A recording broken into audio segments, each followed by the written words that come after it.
Hello my dear, कैसे हो आप लोग? कैसी चल रही तुम्हारी पढ़ाई? कैसे चल रहा है सब? तो आज हम बहुत ही इम्पोर्टेंट टॉपिक स्टार्ट करने वाले हैं, दैट इज़ कोऑर्डिनेशन कंपाउंड। तो सब लोग अच्छे से वीडियोस को देखें, बढ़िया से पढ़ाई करें और चीज़ों को अच्छे से सीखें। बहुत मेहनत की जाती है इन्हें बनाने में, थोड़ा सा ध्यान रखें इन चीज़ों का। चैनल को सब्सक्राइब करें शिव के चौहान एसके सर के नाम से। और एक इम्पॉर्टेंट पॉइंट अपन और डिस्कस करने जा रहे हैं, दैट इज़ कि जो कोऑर्डिनेशन कंपाउंड चैप्टर है इसमें हमें क्या क्या चीज़ें पढ़नी हैं और क्या क्या चीज़ें हमारे एग्ज़ाम में बहुत इम्पोर्टेंट हैं, ये सारा डिस्कशन भी मैं स्टार्टिंग में बताने जा रहा हूँ। तो जो कोऑर्डिनेशन कंपाउंड चैप्टर है इसमें 3 पार्ट हैं, बिल्कुल 3 पार्ट हैं। 3 में फर्स्ट पार्ट है IUPAC नोमेनक्लेचर और उससे रिलेटेड डेफिनेशन, उससे रिलेटेड टॉपिक्स जो भी आएंगे। उसी के बाद जस्ट हम लोग पढ़ेंगे वर्नर थ्योरी। उसमें से भी क्वेश्चन जेईई मेंस एडवांस दोनों में किसी में आ सकता है। हालांकि IUPAC नोमेनक्लेचर में क्वेश्चन आ जाता है बट कम चांसेस थोड़े रहते हैं। बोर्ड वगैरह में तो IUPAC नोमेनक्लेचर का क्वेश्चन जरूर आता है, मेंस में आ सकता है, एडवांस में कम चांसेस है, मेंस में तो आ जाता है। अगले टॉपिक पे आ जाओ। तो हमारे पास है जो नेक्स्ट टॉपिक है वो है केमिकल बॉन्डिंग से, जैसे हम लोग पढ़ते थे वहाँ पे कि स्ट्रक्चर पढ़नी है, हमें हाइब्रिडाइजेशन पढ़ना है, ज्योमेट्री पढ़नी है, ये सारी चीज़ पढ़नी है। तो ये एक हमारा दूसरा पार्ट है जिसके अंदर हम लोग कोऑर्डिनेट कंपाउंड्स के अंदर जो अपन स्ट्रक्चर है, हाइब्रिडाइजेशन है, शेप है, ज्योमेट्री है, वो सब पढ़ेंगे। और तीसरा पार्ट है आइसोमेरिज। लेकिन ये बात भी मैं तुम्हें इंपॉर्टेंट बता दूं कि इस बार जेईई मेंस और एडवांस का जो पेपर होगा 2021 के लिए, जो बच्चे 21 में अपन जेईई मेंस देंगे, एडवांस देंगे, उनके लिए सीबीएसई वालों ने इसमें से जो लास्ट वाला पार्ट है यानी कि स्टीरियो आइसोमेरिज को हटा दिया है। तो बच्चों को सिर्फ स्ट्रक्चरल आइसोमेरिज पर फोकस करना है, स्टीरियो आइसोमेरिज वाला पार्ट हटा दिया तो वो हमारे लिए थोड़ा सा रिलैक्स हो गया टॉपिक में।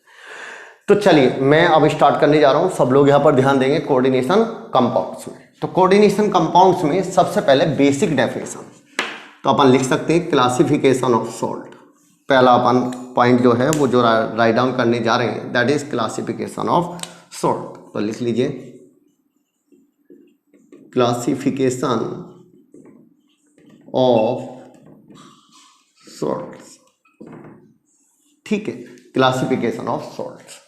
पहला first one classification of salt में पहला क्लासिफिकेशन हमारे पास है simple salt. Simple salt which contains only one type of cation और anion and anion कर दीजिए and anion, जिसमें एक ही टाइप का केटायन हो और एक ही टाइप का एनायन हो। उसके नंबर तो ज्यादा हो सकते हैं बट टाइप तो एक ही होगा, टाइप एक होगा। क्लियर हो जाए? यानी कि जिसमें एक ही टाइप का हमारे पास केटायन हो और एक ही टाइप का एनायन हो, उस तरह के अपन सोल्ट को बोलते हैं सिंपल सोल्ट। एग्जांपल क्या हमारे पास सिंपल सोल्ट का?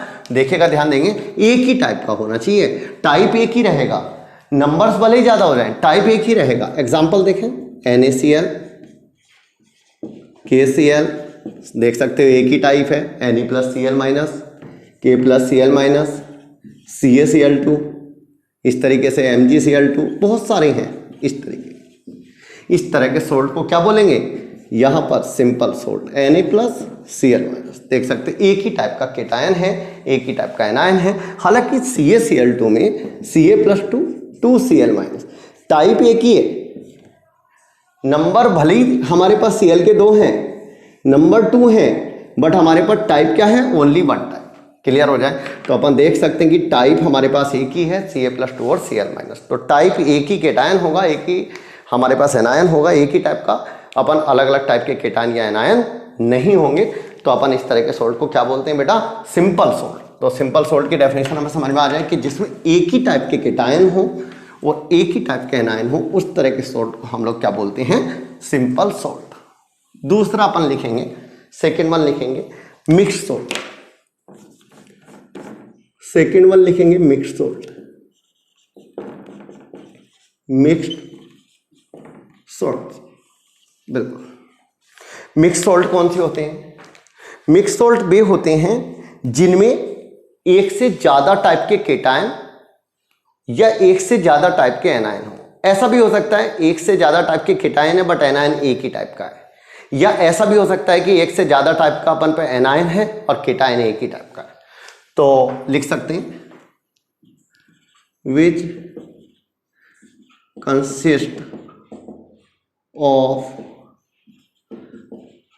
Either more than one type of cation and और कर सकते हैं और more than one type of n। ठीक है, more than one type of cation और more than one type of n। ऐसे अपन सोल्ट को बोलते हैं मिक्स सोल्ट। एग्जाम्पल क्या है हमारे पास? एग्जाम्पल कौन सा है? माइक्रोकॉस्मिक सोल्ट। माइक्रोकॉस्मिक सोल्ट फार्मूला क्या होता है? NaNH4, हाँ NaNH4 HPO4 डॉट 4H2। ये अपन माइक्रोकॉस्मिक सोल्ट का फार्मूला है। इसमें दो तरह के केटायन हो गए, एक Na+, एक NH4 प्लस, और एनायन सिर्फ एक ही टाइप का है, हालांकि HPO4 2-। तो मैंने ये बात पहले ही बोली है, या तो एक से ज़्यादा टाइप का अपन यानी कि केटायन होगा, या एक से ज़्यादा टाइप का एनायन होगा, या दोनों एक से ज़्यादा टाइप हो सकते हैं। Which can consist either more than one type of cation और more than one type of anion, और both more than one type of cation और एनायन। और लिख सकते हैं more than one type of cation and anion. ठीक है, दोनों भी एक से ज्यादा टाइप के हो सकते हैं। ठीक है, अब अपन आते हैं कि इस तरह के सोल्ट को हम लोग क्या बोलेंगे? अपन इस तरह के सोल्ट को बोलेंगे मिक्स सोल्ट। बहुत सारे एग्जांपल हमारे पास मिक्स सोल्ट के हैं जिनमें हम लोग एक से ज्यादा टाइप के केटायन और एक से ज्यादा टाइप के एनायन अपन फाउंड आउट करेंगे। अब अपन आता है तीसरा, हमारे पास थर्ड टाइप जो है वो अपन लेने जा रहे हैं। थर्ड टाइप हम लोग लिखेंगे फटाफट। तीसरे तरह देख सकते हैं थर्ड टाइप, यहां पर थर्ड वन टाइप लिखिए।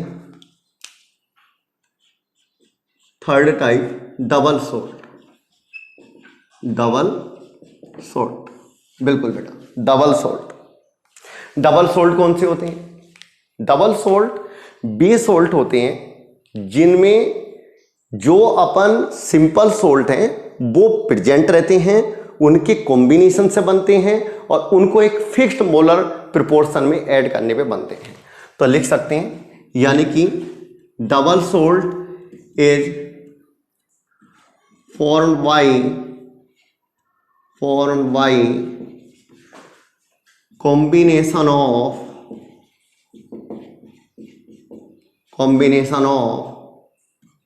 two or more simple salt in fixed molar ratios। ठीक है, यानी कि जब हम लोग दो या दो से ज्यादा सिंपल सोल्ट को फिक्स्ड मोलर रेशियो में ऐड करेंगे, उनको कंबाइन करेंगे, तो हमें कौन सा अपन सोल्ट मिलेगा? डबल सोल्ट मिलेगा। बिल्कुल, एग्जाम्पल बहुत सारे हैं डबल सोल्ट के, एक एक करके वन बाय वन पॉइंट हम लोग डिस्कस करेंगे। यानी कि सिंपल सोल्ट डबल सोल्ट तब ऑब्टेन होगा जब हम लोग दो या दो से ज्यादा सिंपल सोल्ट को कंबाइन करेंगे और कंबाइन करने के बाद में एक फिक्स्ड मोलर रेशियो रखेंगे। ये बात ध्यान रखना है, फिक्स्ड मोलर रेशियो में कंबाइन करेंगे तो हमें एक डबल सोल्ट फॉर्म होगा। एग्जाम्पल देखें, यानी कि जब हमारे पास दो या दो से ज़्यादा जो सिंपल सोल्ट है उन्हें फिक्स्ड मोलर रेशियो में अगर कंबाइन करते हैं तो लिख सकते हैं, जैसे मैंने एक एग्जांपल देख सकते हैं। पहले मैं यहाँ पर लिखने जा रहा हूँ पोटास है। पहले मैं एग्जांपल लिख के दिखा देता हूँ। ये डबल सोल्ट है, K2SO4 Al2SO4 thrice dot 24H2।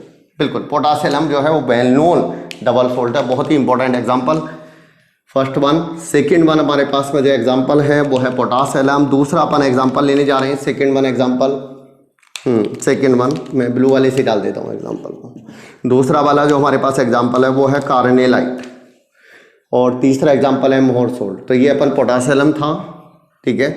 दूसरा है मोहर सोल्ट, मोहर सोल्ट, मोहर सोल्ट पड़ा हुआ हमारा FeSO4 NH4 twice SO4 dot 6H2, ये होता है मोहर सोल्ट, देख लीजिए। और थर्ड वन भी है हमारे पास, थर्ड वन हमारे पास एग्जांपल है मोहर सोल्ट के बाद। तीसरा कार्नेलाइट, कार्नेलाइट क्या होता है कार्नेलाइट थर्ड वन में? कार्नेलाइट KCl MgCl2 और डॉट 6H2। ये तीन मैंने एग्जांपल लिखे हैं जो कि हमारे पास डबल सोल्ट के हैं। ये तीनों एग्जांपल बहुत ही वेल नोन एग्जांपल हैं जो डबल सोल्ट हम लोग कई बार एग्जाम में पूछते हैं, तो उनको लिख के पूछ भी लेते हैं। अब हमारे पास डबल सोल्ट में क्वेश्चन क्या क्या आ सकता है, किस तरीके से? तो पहली बात तो मैंने बताया कि डबल सोल्ट बनता कैसे।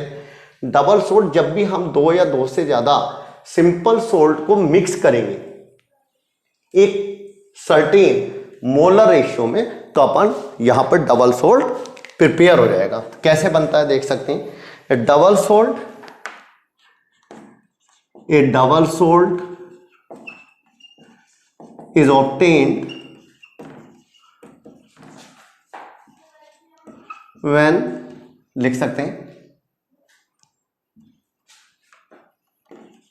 To simple salt, simple salt are mixed in fixed ratios and evaporate to dryness। यानी कि उसे हमें कब तक एवोपरेट करना है? ड्राईनेस तक एवोपरेट करना है। जरा ध्यान देना, सपोज करो मैं तुम्हें यहां पर एक चीज बोलने जा रहा हूं कि अपन जब भी हमारे पास किसी भी डबल सोल्ट को बनाना हो, तो मैंने एग्जांपल लेके समझा रहा हूं, पोटासियम को बनाना है। कैसे बनाओगे? मान लीजिए K2SO4 है, इसको मैंने Al2SO4 थ्राइस के साथ ऐड कर दिया, दोनों के एक्वा सॉल्यूशन ले लिए, ठीक है।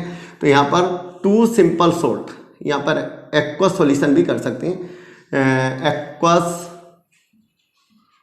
Solution of two simple salt, ठीक है ना, ऐसे कर लीजिए, बिल्कुल। तो हमने ऐड कर दिया, ऐड करने के बाद में ड्राईनेस तक हीट करा, ऑपरेट करा, और हमें मिल जाएगा K2SO4 Al2SO4 thrice dot 24H2। ये पोटासियम हमें मिल गया। एक सबसे इंपॉर्टेंट बात ये आई कि इसके अंदर वो सब आयन प्रेजेंट हैं, यहाँ पर इसमें वे सब आयन हमारे पास प्रेजेंट रहेंगे, ध्यान देना है, जो आयन इसके सिंपल सोल्ट में थे। यानी कि अगर मैं इसे आयनाइज कर दूं, इसे वाटर, इसमें अगर इसे मैं आयन में डिजोल्व, मतलब वाटर में डिजोल्व कर दूं, तो ये पूरी तरह आयन में टूट जाएगा, इसकी अपनी आइडेंटिटी लॉस हो जाएगी, ये कुछ भी अपन आइडेंटिटी नहीं रखेगा, और ये सब उन आयनों का क्वालिटेटिव टेस्ट देगा, उन सभी आयनों का क्वालिटेटिव टेस्ट देगा जो इसके सिंपल सोल्ट में प्रेजेंट थे। जैसे लिख सकते हैं, पहली बात तो फर्स्ट पॉइंट, इंपॉर्टेंट पॉइंट में ध्यान देंगे, point 1, it lost its identity in aqueous solution, in aqueous, अगर तुमने इसे वाटर में डाल दिया और डालने के बाद में इसे छोड़ दिया, तो ये पूरी आइडेंटिटी लॉस कर देगा, पूरी आइडेंटिटी लॉस कर देगा, मतलब इसकी खुद की कोई आइडेंटिटी नहीं होगी। मतलब किस में बढ़ जाएगा ये पूरा? अगर मैं देखूं तो ये कौन कौन से आयन रखने वाला है, यानी कि दूसरा पॉइंट, इट कंसिस्ट, कौन कौन से आयन रखेगा? K+, Al+3 और सल्फेट आयन, ये आयन रखने वाला है, बिल्कुल। ये सब वे आयन यानी कि रखने वाला जो इसके सिंपल सोल्ट में थे, पूरी तरह आयनाइज हो चुका, पूरा आयन में बढ़ चुका, और ये सब उन आयनों का टेस्ट देगा, यानी कि it provide the qualitative test of all the ion which was present in its simple salt. तो लिख सकते हैं, यानी कि it will provide the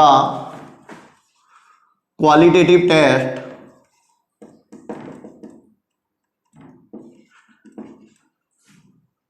of all the ions which was present in its simple salt। इसके simple salt में कौन कौन से आयन प्रेजेंट थे बेटा? इसमें कौन कौन से आयन प्रेजेंट थे? क्या तुम्हें पता चल रहा है कि इसमें K+ प्रेजेंट था, सल्फेट प्रेजेंट था, इसमें Al+3 प्रेजेंट था, सल्फेट प्रेजेंट था। तो ये उन सभी आयनों का टेस्ट देगा जो इसके सिंपल सॉल्ट में प्रेजेंट थे, यानी कि सभी आयनों का टेस्ट देने वाला है। इसलिए अपन ये बोलते हैं कि डबल सोल्ट वो उन सभी आयनों का टेस्ट देगा, उस मेटल आयन का भी टेस्ट देगा जो उसके सिंपल सोल्ट में प्रेजेंट था। बट जो नेक्स्ट हम कैटेगरी पढ़ेंगे उसमें ऐसा नहीं होता है और इसकी वाटर में डालने पर इसकी आइडेंटिटी लॉस हो जाती है। ये पूरी तरह अपने आप को कंप्लीटली वाटर में डालने पर अपने आप को लॉस कर देता है और इसकी कोई आइडेंटिटी नहीं होती, आयनों में कंप्लीटली डिसोसिएट हो जाता है। तो ये होता है डबल सोल्ट। एग्जाम्पल याद रखना है, potassium is very good example, carnallite is also very good example, Mohr salt is very good example. Mohr salt में Fe+2 ion, sulphate, ammonium ion, इनका टेस्ट होगा और ये सब उन आयनों के यानी कि टेस्ट देगा जो उसके सिंपल सोल्ट में प्रेजेंट थे। तो अपन देख सकते हैं कि सिंपल सोल्ट में K+ था, सल्फेट था, एल्युमिनियम+3 था, ये भी ऐसे ही देने वाला सबके टेस्ट। तो अपन सभी आयनों का टेस्ट देगा, इसलिए अपन इस बात का ध्यान देना है। नेक्स्ट वन अपन देखें, थर्ड वन के बाद फोर्थ वन हमारे पास है coordinate compound.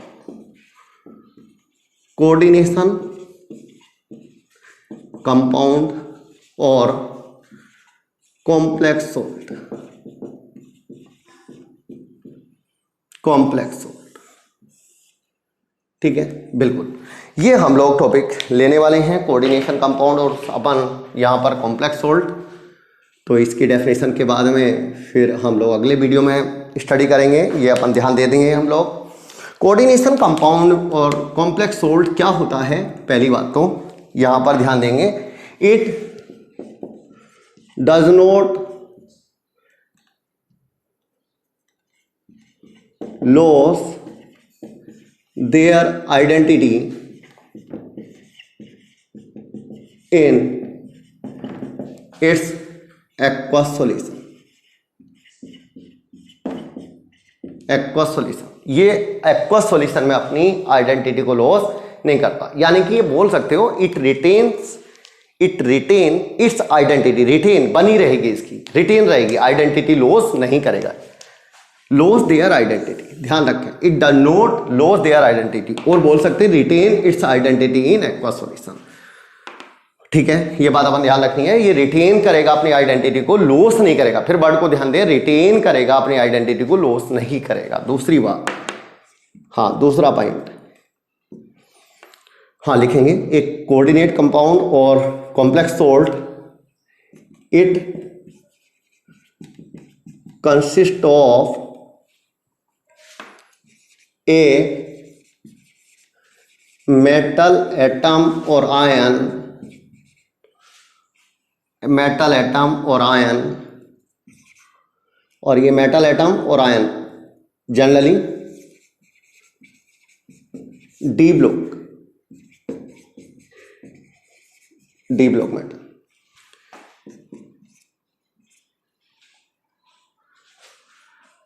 Is attached to a fixed number of species, मतलब यहां पर ये लिख सकते हैं ब्रैकेट में ligand, fixed number of species ligand in a definite geometrical arrangement. ठीक है, in a definite geometrical arrangement. तो अपन ध्यान देंगे, it consist of a metal atom और ion, it attached to a fixed number of species ligand in a definite geometrical arrangement. इस तरह के अपन कंपाउंड को हम लोग बोलते हैं कोऑर्डिनेट कंपाउंड या कॉम्प्लेक्स सोल्ट। तो ये कैसे बनता है, क्या होता है, किस तरीके से हम लोग इसे फॉर्म करते हैं, ये चीज़ हम लोग डिस्कस करने जा रहे हैं। एक एक करके पॉइंट पर डिस्कशन पर ध्यान दीजिए। सबसे पहले मैं तुम्हें इसके अंदर एक यहाँ पर कॉम्प्लेक्स कंपाउंड बनाने का तरीका बताता हूँ और फिर ये बताता हूँ कि ये कैसे अपन पे एग्जिस्ट कर रहा है। सपोज मैंने कॉपर सल्फेट ले लिया, उसकी रिएक्शन अमोनिया के एक्वा सॉल्यूशन से करा दी, क्या बनाएगा? CuNH3,4SO4, ये एक्वा सॉल्यूशन बन गई। इंटेंस ब्लू कलर होता है ये, इंटेंस ब्लू कलर सॉल्यूशन, हालांकि ये लाइट ब्लू होता है और इंटेंस ब्लू कलर सॉल्यूशन होता है ये, ठीक है। अब ध्यान देना है कि अपन जो कॉपर सल्फेट का अपन कॉम्प्लेक्स बना है अमोनिया के साथ, ये कॉम्प्लेक्स सोल्ट है, इसके बारे में हम लोग स्टडी करने जा रहे हैं। ये कंपाउंड है, वो ये कंपाउंड है जिसके बारे में हम लोग पढ़ने जा रहे हैं, ठीक है ना। इसके बारे में हम लोग पढ़ने जा रहे हैं। तो इस कॉम्प्लेक्स कंपाउंड के बारे में क्या है ये हमें पता होना चाहिए। ये हो गया, इसमें एक कॉपर मेटल है, 4 अमोनिया है और एक सल्फेट आयन। तो ये सल्फेट आयन तो पूरा आयनाइज होगा। अगर मैं इसे ब्रेक कर दूं तो ये पूरी अपनी आइडेंटिटी को यहां पर लॉस नहीं करेगा। ये ब्रैकेट से बाहर कोई भी आयन नहीं जाने वाला है। ये अपन कॉपर जो है +2 में रहने वाला है और सल्फेट अलग हो जाने वाला है। ये आयन जो है जो बाहर गया है, फ्री आयन है, ये बाहर चला जाएगा। इसे अपन काउंटर आयन बोलते हैं, फ्री आयन बोलते हैं, आयनाइजेशन स्फीयर बोलते हैं। ये बाहर चला जाएगा, ये वाला बाहर चला जाएगा, देख सकते हो आयन में बढ़ गया, बट ये नहीं जाएगा। ये कॉपर +2 ऐसे ही रहने वाला है इस तरीके से। ये इस तरीके से डेफिनेट अरेंजमेंट में जुड़ा हुआ है अमोनिया के साथ में। अमोनिया के पास लोन पेयर हैं, लोन पेयर देने वाले सब्सटेंस को ही हम लोग लिगेंड बोलते हैं। देख सकते हो इस तरीके से, इस तरीके से 4 लोन पेयर हमारे पास में कॉपर अपन गेन कर रहा है बैकेंट ऑर्बिटल में, और इस तरीके से हमारे पास कॉपर जो है वो +2 ऑक्सीडेशन स्टेट में प्रेजेंट है। ये होता है कोऑर्डिनेट कंपाउंड। इस पूरे को अपन बोलते हैं कोऑर्डिनेशन स्फीयर, और इसके बाहर जो होता है उसे बोलते हैं हम लोग आयनाइजेशन स्फीयर। सबसे पहली बात पर यह ध्यान रखना है कि अपने उन सभी आयनों का टेस्ट नहीं देगा जो इसके सिंपल सोल्ट में थे। तो ये बात अपन लास्ट में और लिख देते हैं। देख सकते हो कि इसके सिंपल सोल्ट में कौन कौन से आयन थे? कॉपर +2 था, सल्फेट था और अमोनिया था। क्या ये सबका टेस्ट देगा? क्या इन सबका टेस्ट देगा? ये नहीं देगा। तो ये लिख सकते हैं, it does not provide test of all the ions which was present in its simple salt। क्या ये कॉपर +2 का टेस्ट देगा? कॉपर +2 का टेस्ट नहीं देगा। क्या अमोनिया का टेस्ट देगा? नहीं देगा। ये सिर्फ सल्फेट का टेस्ट ही देगा। क्लियर अपन? तो यहीं तक रखते हैं हम लोग। नेक्स्ट वाले वीडियो में हम लोग डिस्कशन करेंगे और चीज़ का। अपन यहीं तक रखें, चैनल को सब्सक्राइब करें और अगले वीडियो को फिर अपन देखें ध्यान से। उसमें भी बहुत सारी चीज़ हमें अब काम की मिलेंगी। 4 तरह के सोल्ट होते हैं, चारों का क्लासिफिकेशन बताया। इन चारों को अच्छे से अपन स्टडी करें, ठीक है। चलिए अपन नेक्स्ट वाले वीडियो में और आगे की थ्योरी पढ़ेंगे। Okay my dear.